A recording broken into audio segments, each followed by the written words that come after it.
The holographic model of the Oak Ridge Community Library shimmered in the center of Alex's minimalist office, a monument of glass and steel.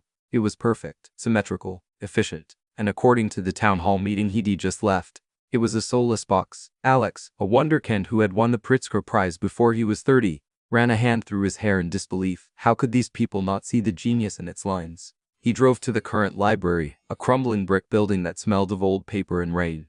He needed the original blueprints, hoping to find some forgotten structural detail he could homage to appease the sentimental townsfolk. Behind a massive oak desk sat Eleanor Vance, the head librarian for 40 years. Her silver hair was in a neat bun, and her eyes, magnified by her spectacles, held the quiet depth of the archives she kept. "The blueprints?" she asked, her voice soft as a turning page. "Certainly, but the real plans for this building aren't on paper, Mr. Sterling." Alex gave a tight, condescending smile. "I'm sure. I'll just take the paper once for now." "Thank you." He spent an hour poring over the faded documents, ignoring Eleanor as she tried to tell him about the Sunbeam Nook where generations of children had learned to read.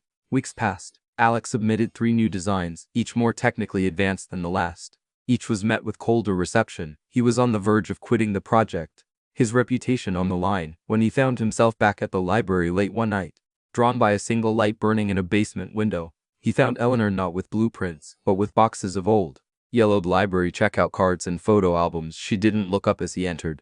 "This one," she said, pointing to a card, "Where the Wild Things Are, checked out by a Daniel Miller in 1978, and here, by his daughter, Sarah, in 2002, and last week, by his grandson, Leo, all from that same worn copy in the children's corner." She opened a photo album to a picture of a clumsy, hand-painted mural of a tree on one of the walls. "The story tree," she said. "Every summer a new child got to paint a leaf on it.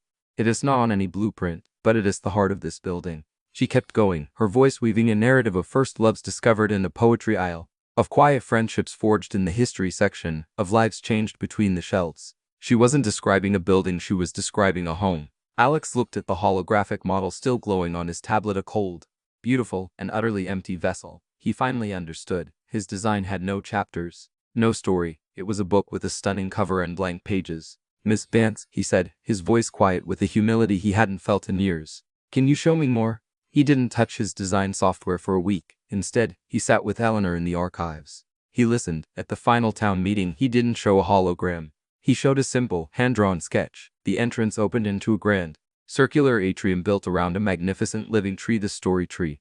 The children's section was a cozy, multi-level nook, bathed in sunlight.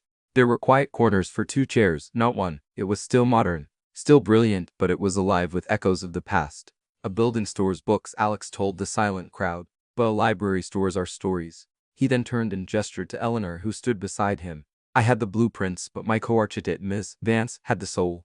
The applause that followed wasn't just for the building, it was for the home they had almost lost and had just found again.